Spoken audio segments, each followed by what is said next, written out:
up guys, how's it going? So today I'm going to get, pretty sure it's like a mouth guard for my teeth because I think I might be grinding my teeth a little bit. Like sometimes at night I might go, like not like really bad, but just a little bit. So I might be picking up a mouth guard for my teeth. And also in a second I'm going to talk about the differences between the Canon Rebel T5i and the Canon 70D, because if you look at, let's say, different DSLRs from the brand Canon, you could look at a $300 camera and a $4,000 camera, and the actual body can look nearly exactly the same, and it's like, what's the difference? Like, why is this one worth so much more? Like what's the difference? Unless you look at like maybe the little details of the buttons and stuff, they can look like they should be worth the same amount of money. But the difference is inside the camera, the brains of the camera. That's where the big difference is. We'll be talking about that in a second, but first, to get the mouth mount from, no, it's not a mouth mount, it's a mouth guard from the dentist.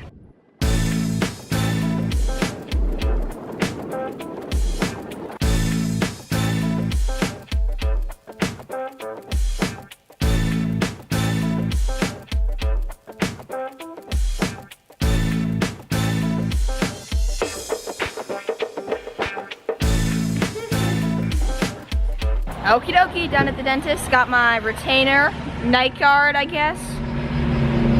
I'm just supposed to sleep with this in my mouth, I guess. Here, I'll show you guys what it looks like. It's just a little guard that goes on my teeth at nighttime.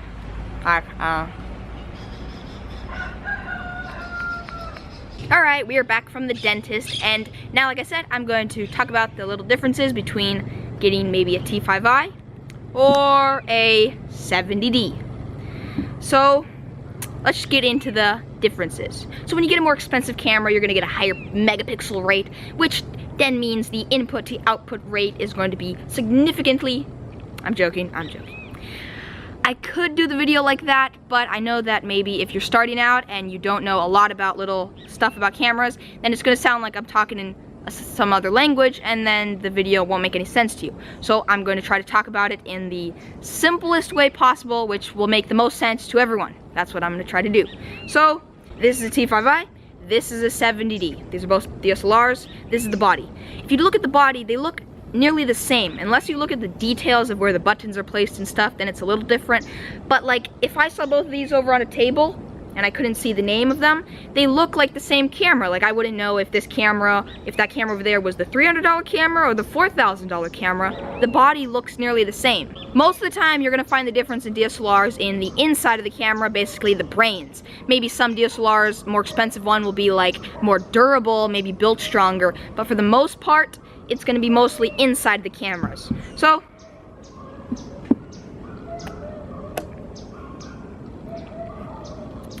I am filming this right now on my G7X because these are the two DSLRs which I have, the T5i, and 70D. So I'm gonna use both these as the comparison because they're the only two ones that I have really used and the only two ones that I have. So when I got my first DSLR, I got the T5i, and the first thing I noticed was the autofocus was like it wasn't very good at all. It didn't really matter what lens I had or the settings or the lighting or anything. The autofocus just wasn't very good, so I was always using manual focus, which is sometimes a little annoying because if I am talking here and then I'm talking with the camera out here and then I turn it around and I have to adjust the manual focus on the fly, it can sometimes slow me down. So maybe this one really good shot is like a little bit out of focus, and then it just doesn't look as good as it would have if the autofocus worked all right. So that was a little annoying. The autofocus was never working, so if I just held it like this, it would like focus on my face, then unfocus and focus and unfocus. So that was a little bit of an issue, but what it could do is it can change lenses like a DSLR should be able to do. So that was nice because I could have a wide angle lens on or different types of lenses, whichever types I had. Also, I could place a microphone on top like that and then plug it into the side. This made it so I could have much better sound than any little point and shooter or GoPro or anything. Just makes the sound better. This one's a shotgun mic. This is the fluffy thing to block the wind. And also another thing which the T5i had that a lot of cameras actually don't have, a lot of cameras do have as well, is the screen flips out like so. So like when you can flip it out, which is cool because then, let's say I'm filming this shot here, I can point the screen like that and get this really low shot, still be looking at the screen. like that, which is cool. Also, main reason I want the screen to flip out is if I'm solo crewing it, so basically filming, setting up the camera, and then also being the person talking in front of the camera, just me and myself. This makes it so much more easy and just so convenient, because if I have the camera on a tripod, I can look at the screen and be like, okay, am I in the perfect, am I in the middle? Like, is that the right angle that I want? And maybe if I'm using manual, then I can be like, okay, is the shutter speed how I want it? Is that the right ISO and stuff? Makes it easier if the screen flips out. They do make a good amount of cameras where the screen doesn't flip out, and I could see why they would do that. Makes it so there's less moving parts and a camera can be more durable. But I feel like that type of camera would maybe work better for someone who's doing mostly photography. But I feel like for videos, to me, this is kind of a must-have. Like, I want to be able to use this most of the time. And one other thing that I noticed I didn't really like a ton was this camera isn't the best in low light. So like, if it was a little bit dark out, of course I could, if I had the time to set up the bright lighting and stuff, then I could get a much better shot with this camera. But most of the time when you're out vlogging, making a film on the go, on the fly, just filming stuff here and there, as fast as you can, you don't have time to do that. So sometimes I'd be like, I have to crank the ISO way up because or else you can't see anything. And then the footage is all grainy. I'm like, that kind of sucks, because all the footage looks really grainy and then it doesn't look very good. So those are most of my thoughts on this camera. But I must say, this is a very awesome camera, considering it's not like crazily overpriced. I'm not sure exactly what the price is right now, but I'm pretty sure it is around $400 to $500. That may be with a kit lens as well. I would definitely recommend this camera as like a first DSLR, or you could get the T6i. This is the T5i. This was my first DSLR, and it was awesome because I was just learning, and I learned how to use manual mode better and use all different types of settings. So definitely a good camera. So I used this camera for a year or so, and then I upgraded to this camera, which is the 70D. This camera is a few $100s more than the T5i. Here, let me swap the lens so you can see that it looks like pretty much nearly like the same almost.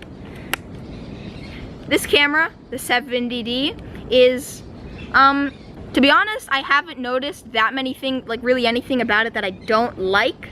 Compared to the T5i, low light with this was way better. Like, I can have the ISO way lower and still be able to see the footage in like a low light situation where maybe it's a little bit darker out or the sun just set and it's getting a little dark. Whereas with this, it may have looked a bit grainier. Also, the autofocus. The autofocus is probably, from what I noticed, the biggest upgrade that I noticed from using both cameras. With this, I couldn't really use autofocus at all because my videos would always be out of focus. With this, I actually almost always use autofocus, which the only time I use manual focus is if there's like a lot of different things in an image and I want to just focus on one specific thing, then I'll use manual focus. But I mean, autofocus with this is really awesome. Like, I can be like talking to the camera and then like talking and then turn it around and it'll focus so fast, like really fast. Like sometimes I'm like, wow, that was like a really fast autofocus. And I feel the autofocus being faster is a big upgrade for if you're doing videography, or if you're doing photography, because that means if you're taking a picture of something really quickly, you don't have to be there fiddling with the manual focus. You can literally just hold the shutter button down for like just hold it down for a second and then click, and it's pretty much always in focus from what I've seen. Also note that there's a lot more auto settings with the T5i, so you have a lot more auto settings like sports or macro, where the camera does all the picture settings automatically. The 70D is almost getting a little bit closer into pretty much all manual. Like, you can shoot in all manual, but it still has some auto settings. But the bottom line is that you don't need an expensive camera to make a good, interesting YouTube video. There are tons of popular YouTube videos and YouTube channels that do not use super expensive cameras. So just remember that. You don't have to be like, well, to have a good YouTube channel, I need to get this $1,000 camera. Like, that expensive camera may take your videos to a better quality, but you don't need it, and you can make very good videos with a cheaper camera, just so you know. Hope you guys enjoyed this video. If you have one of these cameras, T5i or 70D, let me know what you think of it. Love to hear other people's opinion. And today's positive quote is, sometimes the smallest step in the right direction ends up being the biggest step of your life. Tiptoe if you must, but take this step. What this quote means to me is that sometimes you may do something and in the moment it seems like such a tiny thing that you're doing, but then maybe years down the road you look back and you're like, man, if I wouldn't have done that, like all of these other things wouldn't have happened. Like for me, I could use the example that if I wouldn't have put up my first YouTube video that I was kind of shy about putting up, then I definitely wouldn't have kept putting videos up and got to where I am right now. At the time when I put the video up, I was like, I'm just putting up just one YouTube video. Never would I've known that maybe a year down the road I would look back and be like, man, I'm so glad I put that one YouTube video up. It got me to where I am now because I just started. Hope you guys enjoyed today's video. If you want to see more videos, be sure to subscribe, and if you like the video, like. Remember to keep always doing more awesome stuff, and I will see you tomorrow early in the morning. Bang!